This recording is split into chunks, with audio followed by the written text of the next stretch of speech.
এখন বিকেলবেলা একটু নিচে এসেছি একটু সিঙ্গারা আর চপ কিনতে। আমাদের অ্যাপার্টমেন্টের একদম নিচেই এই দোকানটা। তো এখানে এগুলো পেঁয়াজ পকোড়া। আমাদের ওখানে যেমন পেঁয়াজি গোটা গোটা পাওয়া যায়, এখানে খুচরো খুচরো।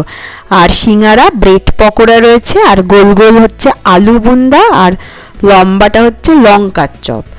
মানে সিঙ্গারা, আলু বুন্দা, লঙ্কা সবেতেই কমন একটা আলুর তরকারি থাকে, সেটাকে কভার করে দেয়, আলাদা কিছু নয়। আর এখানে ওই পেঁয়াজ পকোড়াটা গ্রামে বিক্রি হয়। নিচে জিলিপিও রয়েছে, আবার দু রকমের চাটনি আছে, সবুজ আর লাল। এই চাটনিগুলো খেতে আমার একদমই ভালো লাগে না, তাই আর নিলাম না। চলুন, নেওয়া হয়ে গেছে, এবার ঘরে গিয়ে দেখাচ্ছি আপনাদের। আজকে আকাশটা ভারী সুন্দর। এখন এই 6:45 মতো বাজে। এখানে তো অন্ধকারটা একটু দেরি করে হয়। বাড়ি গিয়ে মুড়ি দিয়ে খাওয়া যাবে।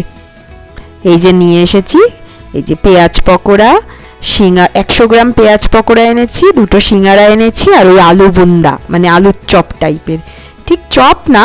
আর এখানে এই দোকানটাতে, সব দোকানে অবশ্য নয়, ওই আলুর তরকারিটাতে পেঁয়াজ দেয়। মানে আলু বুন্দা, সিঙ্গারা সব কিছুতেই যে ভেতরে যে আলুর তরকারিটা থাকে তাতে। খারাপ না খেতে, ওই আর কি। এই যে এটা হচ্ছে আলুর চপটা।